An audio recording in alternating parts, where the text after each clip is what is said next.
पहले तो वो ये बताए कि वो छोड़ करके क्यों गए थे, क्या स्वार्थ था उनका, क्यों उन्होंने हमारा और बसपा का आपस में गठजोड़ था और इस तरह के हालात प्रदेश में थे।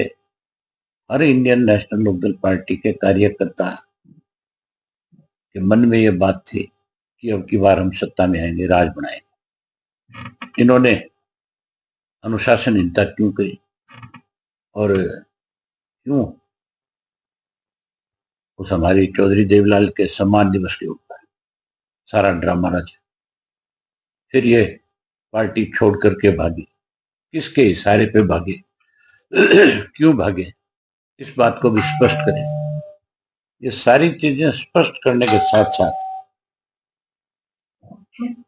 ये सब बातें स्पष्ट करने के साथ साथ वो ये जरूर बताएं कि जब से तुम लोग छोड़ करके गए हो, तुमने कभी ये जाना कि चौटाला साहब बीमार रहे, हॉस्पिटल में रहे? वो बात याद करो पहले कि चौटाला साहब को आधी रात को इन्होंने हॉस्पिटल से जेल भिजवाया। क्या वो भूल गए? अब इसलिए ये बात कह रहे हैं क्योंकि इनकी पार्टी खत्म होगी। ये सामाजिक रूप से भी खत्म हो गए और ये राजनीतिक रूप से भी खत्म हो गए। आज देखा नहीं आपने कैसे भगदड़ मची हुई है जसपा के नेताओं की, कैसे सब लोग छोड़ छोड़ करके जा रहे हैं। अब तो इनके विधायकों ने भी रिजाइन करना शुरू कर दिया, वो भी जाने लगे। और चौटाला साहब ने बड़े साफ शब्दों में कई दफा ये बात कही कि हमारा इनसे कोई वास्ता नहीं, ये गद्दार है, इन्होंने हमारी पार्टी की पीठ में छुरा घोंपा है। चौटाला साहब के साथ इन्होंने दगा किया, धोखा किया, जिनकी वजह से इनका राजनीतिक कैरियर बना। चौटाला साहब की वजह से ही अजय सिंह एमपी बना, चौटाला साहब की वजह से अजय सिंह राज्यसभा का मेंबर बना, चौटाला साहब की वजह से एमएलए बना, उसकी वाइफ एमएलए बनी, उसका बेटा एमपी बना। ये सारी की सारी then Indian national Lokdal party की थी। अब की बार अपने दम के ऊपर 10 सीट जीत के आए थे। आगे मुझे लगता नहीं कि ये कहीं मुंह दिखाने लायक भी बचे।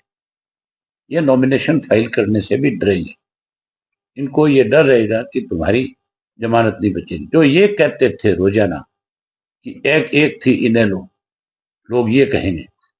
आज उस अजय सिंह को फिर इनेलो याद कैसे आ गई? आज वो फिर ये कैसे कहते हैं कि हमें बुलाए तो आज हम चले जाए? उनको कहो कि तुम्हारे जो बोल थे, जो शब्द तुमने बोले थे, पहले उनको ध्यान दो कि क्या कहा था। तुम किस बेशर्मी पे चले गए थे, तुमने किस तरह से इस प्रदेश को दोनों हाथों से लूटने का काम किया। अब जब तुम्हारा असली चेहरा बेनकाब हो गया, अब जब तुम कहीं जाते हो तो लोग तुम्हारा विरोध करते हैं, लोग तुम्हें घुसने नहीं देते, लोग तुम्हें इतनी भद्दी भद्दी गालियां देते हैं जिनको मैं भी अगर देखता हूँ सोशल मीडिया पे तो मुझे भी बहुत शर्म आती है कि किस परिवार को कौन किस तरह की गाली दे रहा है। एक वक्त था कि चौधरी देवलाल के परिवार का अगर कोई नाम ले लेता था गलत तो लोग उसका गला पकड़ लेते थे, और इनकी वजह से आज सारा दिन लोग गालियां देते हैं। ऐसे लोगों के लिए इंडियन नेशनल लोकदल पार्टी में कोई जगह नहीं है। चौटाला साहब के पास भी इन लोगों की कोई जगह नहीं है। चौटाला साहब तो अनेक बार प्रेस के लोगों ने उनसे पूछा कि क्या दुष्यंत को आप अपनी पार्टी में शामिल करोगे, उन्होंने साफ मना कर दिया था कि नहीं, कभी नहीं हो सकता। ऐसे लोग जिन्होंने पार्टी को तोड़ने का काम किया, जो स्वार्थी थे, जो बेईमान थे, जिन्होंने लूटने का काम किया है, हम ऐसे लोगों को अपनी पार्टी में नहीं लेंगे। ये अनुशासनहीन लोग थे।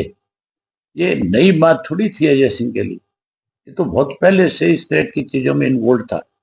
ये तो हम थे जो इसको चला रहे थे भी, चलो किसी तरीके से पार्टी को चलाना है तो ऐसे लोगों को पड़े रहने दो। ये तो बहुत पहले पार्टी से बाहर निकालने वाले लोग थे, इन्होंने तो टिकटें बेची थी। आज इस तरह की बात कह करके अपनी भगदड़ को रोकना चाहता है। ये भगदड़ रुकने वाली नहीं है। अब कहीं जाएंगे, लोगों के विरोध का सामना करना पड़ेगा। लोगों ने इनका सामाजिक बहिष्कार कर दिया, राजनीतिक तो हो ही गए खत्म, अब तो ये सामाजिक तौर पे भी खत्म है, कहीं जाकर के खड़े होने लायक नहीं।